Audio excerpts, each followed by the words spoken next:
WhatsApp guys, welcome back to Kapil explain. इस कहानी की शुरू होते ही हमें दोनों कैरेक्टर को दिखा दिया जाता है, जिसमें से एक का नाम जैकी होता है और एक का नाम जूल्स होता है, जो अपने दादाजी के पुराने घर जाते हैं। लेकिन वहां जाने के बाद इनके साथ कुछ ऐसा होता है जो देखकर आप भी हैरान हो जाओगे। कहानी शुरू होती है और हम जैकी और जूल्स को देखते हैं, जो एक कपल है। ये दोनों अपनी पहली एनिवर्सरी यहाँ बनाने आए हैं, जो बहुत सुनसान एरिया में है और यहाँ आना किसी का नामुमकिन जैसा है। जूल्स को ये जगह काफी पसंद आती है क्योंकि यहाँ उसे कोई डिस्टर्ब करने वाला नहीं है। जैकी उसे बताती है कि ये मेरे दादाजी का घर हुआ करता था जब वो आर्मी में थे। दादाजी को आर्मी वालों ने ये घर को दिया हुआ था। वो उसे बताती कि मैंने अपना पूरा बचपन यहीं बिताया, उसके बाद मैं शहर चले गई रहने के लिए, उसके बाद से यहाँ कोई नहीं रह रहा है। उसके बाद जूल्स उस घर को एक्सप्लोर करने लगती है, जिसमें उसे बहुत कुछ अलग देखने को मिलता है, जैसे कि एक हिरन का कटा हुआ सर और कई तरह के राइफल। जैकी के दादाजी हंटिंग के बहुत शौकीन होंगे, या तो फिर कुछ और ही बात हो। जब वो एक्सप्लोर करके घर से बाहर जाते रहती है तो उसे जैकी कहीं दिखाई नहीं देती, जिसके बाद जैकी को वो ढूंढने लग जाती है। जिसके बाद हमें दिखाया जाता है कि वो लेक के किनारे खड़ी हुई है और एक बोट हाउस को देख रही है, जो ऐसे ही खंडर पड़ा हुआ है। इसे काफी सालों से किसी ने यूज नहीं किया है। अब जूल्स उस खंडर के अंदर जाना चाहती है, लेकिन जैकी ने काफी वियर्ड तरीके से उसे मना कर दिया। फिर वो दोनों वापस घर आ जाते हैं और अपने सामान को फिक्स करने लगते हैं। उसके बाद ये करते करते रात हो जाती है और अचानक वहाँ एक कार आती है, जिसे देखकर जूल्स बहुत ज्यादा डर जाती है। फिर जैकी उसे शांत कर देती है और उसे देखकर ऐसा लगता है कि वो जैकी पहले से ही जानती होगी कौन आया हुआ है। फिर वो इंसान गाड़ी से नीचे उतर जाता है और वो जैकी को मेगल के नाम से चिल्लाने लगता है। और जब वो पास आती है तो पता चलता है कि वो सारा थी, जैकी की बचपन की दोस्त। फिर अचानक पीछे से जूल्स आ जाती है और वो दोनों एक दूसरे को हाय हेलो करने लगते हैं, लेकिन सारा उसे बार बार मेगल के नाम से पुकार रही थी, जिसे देखकर लगता है कि जैकी का नाम उसे नहीं पता है। सारा से कहती है कि इसका नाम नहीं है, तुम इसे मेगल के नाम से क्यों पुकार रही हो। लेकिन जैकी उसे समझाती है कि यही मेरा नाम है। ये सब सुन के जूल्स को ऐसा लगने लगता है कि हम इतने साल से एक साथ रह रहे हैं और इसने मुझे अभी तक अपना रियल नेम भी नहीं बताया है। फिर जैकी सारा से कहने लगती है कि तुम मेरे घर दोबारा जरूर आना, और सारा वहाँ से चले जाती है। अगले दिन जूल्स वॉकिंग के लिए निकल जाती है, जिसके बाद भी उसके मन में ये चल रहा था कि उसने अपने दोस्तों से मुझे क्यों नहीं मिलवाया। थोड़ा दूर जाने के बाद उसे एक बोर्ड पलटी हुई मिलती है, जिस पर कुछ लिखा था। जूल्स उसे पढ़ने ही जा रही थी कि उससे पहले जैकी ने उसे आवाज दे दिया। उसे घुमाने लेके चले जाती है, लेकिन उसे अभी भी पता था कि उसके दिमाग में अभी भी मेगल वाली बात घूम रही है। फिर वो उसे बताती है कि मैंने अपना नाम बदल लिया था क्योंकि मुझे वो वाला नाम पसंद नहीं था और कुछ भी बात नहीं है। इसके बाद उसे टाइम जूल्स को एक लॉकेट गिफ्ट कर देती है, जिसमें जैकी और जूल्स की एक साथ वाली फोटो थी। लॉकेट को देखकर जूल्स सब चीज भूल जाती है। बाद दोनों शूटिंग करने चले जाते हैं, जिसके बाद जैकी का निशाना देख के जूल्स एकदम घबरा सी जाती है, जिसे देखकर लगता है कि जैकी एकदम एक्सपर्ट हो इसमें। जैकी वापस घर आती है, जिसके बाद जूल्स को वो एक कहानी सुनाने लगती है, जिसमें वो और उसके डैड शिकार करने गए थे, जिसके बाद एक भालू ने उसके ऊपर अटैक कर दिया था। उसके बाद मैंने पहली बार किसी के ऊपर गोली चलाई थी, उसके बाद भी वो भालू पूरी तरीके से नहीं मरा था। उसके बाद मेरे डैड ने मुझे एक चाकू दिया और कहने लगे कि जा इसे पूरी तरीके से मार के आ जा, लेकिन मैंने वैसा कुछ नहीं किया। मैं वहाँ 20 मिनट तक खड़ी रही, जब तक भालू तड़प कर मरा नहीं। फिर जूल्स को ये कहानी सुनकर काफी अजीब लगने लगा और जैकी ने उसे ये कहानी की उसे नहीं, उसे कुछ समझ नहीं आया। अगले दिन जब जूल्स सोकर उठती है तो जैकी उसे वहाँ दिखाई नहीं देती। फिर उसके वॉइस नोट से उसे पता चलता है कि वो शहर गई है ताकि कुछ सामान लेकर आ सके, वो दोपहर तक वापस आ जाएगी। तब तक जूल्स यहाँ पर अकेले क्या करेगी, तो वो दूरबीन से दूसरी साइड देखना चालू कर देती है, जिसके बाद उसे सारा का घर दिख जाता है। कहीं न कहीं जूल्स को सारा की कही गई बातें याद थी, इसलिए वो लेक के उस पर जाने का फैसला लेती है और बोट पकड़कर लेक के उस पर जाने लगती है।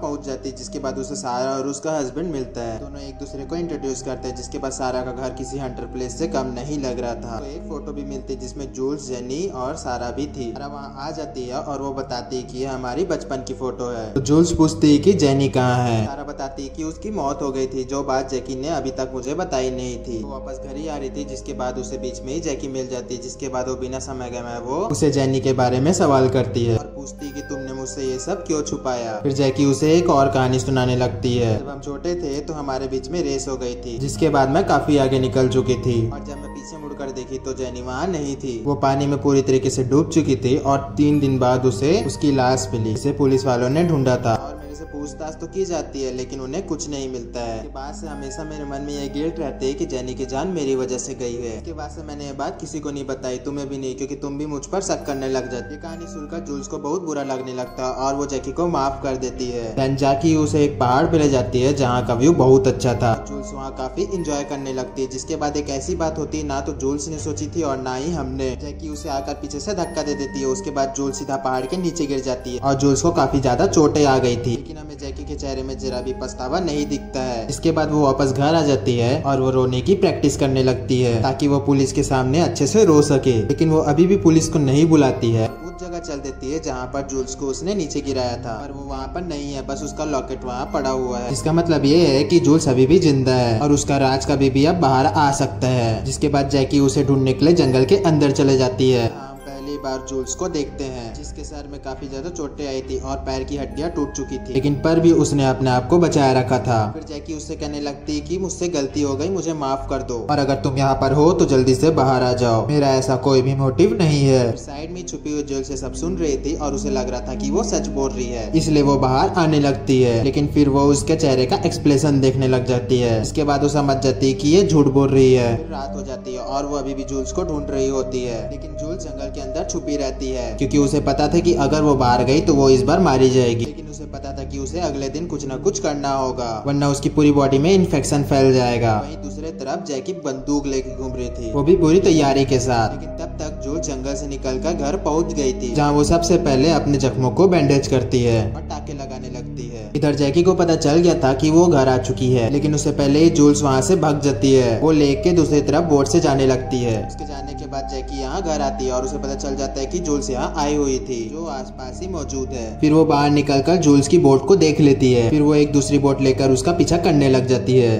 कूद कर उसके बोट में आ जाती है। जूल्स उससे लड़ने की कोशिश करने लगती है, लेकिन उसके पास वही चाकू मौजूद था। लेकिन तब तक डैनियल ने उसे देख लिया था, लेकिन वो इतनी दूर था कि उसे समझ नहीं आ रहा था कि वहाँ हो क्या रहा है। उसे सब नॉर्मल लगने लगता है। वहाँ जैकी कहती कि अगर तुमने कुछ चला के दिखाई तो यह चाकू सीधा तुम्हारे पेट में होगा। उसके बाद जूलिया चुपचाप हो जाती है और उसके बाद दोनों घर आ जाते हैं। उसके बाद जैकी जूल्स के जख्मों को साफ करने लगती है। उसे बताने लगती कि आज रात को सारा और उसका हस्बैंड डिनर पर आ रहा है, तुम्हें ऐसा दिखाना होगा कि सब चीज नॉर्मल है और ये एक एक्सीडेंट से चोट लगा हुआ है। उसके बाद जूल्स उससे इमोशनल बातें करने लगती है। इसके बाद भी जैकी को कुछ फर्क नहीं पड़ा और जूल्स को ये समझ आ गया कि ये सब दिखावा है। जूल्स सोचने लगती है कि उसे मुझे मारकर क्या मिलेगा। उसके बाद रात में जूल्स और जैकी एक दूसरे से बातें कर रहे थे। जिसके बाद जैकी अपने पोल खोलने लगती है। मैंने कैसे और लोगों को मारा हुआ है और मैंने अपने दोस्त जेनी को मारा हुआ है, अब तुम्हें भी मैं वैसे ही मार दूंगी। इसके बाद सारा और उसका हस्बैंड डिनर पर आ जाता है। सारा जूल्स की चोटें देखकर उससे पूछने लगती है कि ये कैसे हुआ, लेकिन जूल्स उसे कुछ नहीं बताती है क्योंकि जैकी ने उस पर नजर रखी हुई थी। अब सारे लोग मिलकर डिनर करने लगते हैं। उसके बाद जैकी और डेनवर एक दूसरे से बात करने लगते हैं और इसी का फायदा उठा के जूल्स सारा को सब चीज बता देती है। उसके बाद जैकी समझ जाती है कि इनको सच पता चल चुका है और डेनवर जैसे ही पीछे मुड़ता है जैकी उसका सर काट देती है। इसे देखकर सारा पागल हो जाती है और वो भागने की कोशिश करने लगती है, लेकिन उसका किस्मत भी खराब था और उसी पल उसकी भी मौत हो जाती है। इसके बाद जैकी उनके शरीर के टुकड़े टुकड़े करने लग जाती है और जूल्स के साथ मिलकर उन टुकड़ों को लेक में फेंक देती है। अब हमें ये बात तो समझ आ गई थी कि जैकी कोई नॉर्मल ह्यूमन नहीं है। वो ये खून ऐसे कर रही थी जैसे वो इसका डेली का काम हो। जूल्स काफी ज्यादा डर चुकी थी। ये जानकर जैकी उसे और डराने लगती है और वो दोनों मिलकर खून को साफ करने लगते हैं। जैकी जूल्स को सिखाती है कि खून को कैसे साफ किया जाता है ताकि पुलिस वाले उस खून को पहचान ना पाए। जूल्स कहने लगती है कि उन्हें तुमने क्यों मारा, उनका क्या कसूर था। फिर जैकी कहती कि मैंने उसे नहीं, तुमने उसे मारा है, तुम्हारे चक्कर में दोनों मर गए, अगर तुमने अपना मुंह बंद रखा होता तो वो लोग नहीं मरते।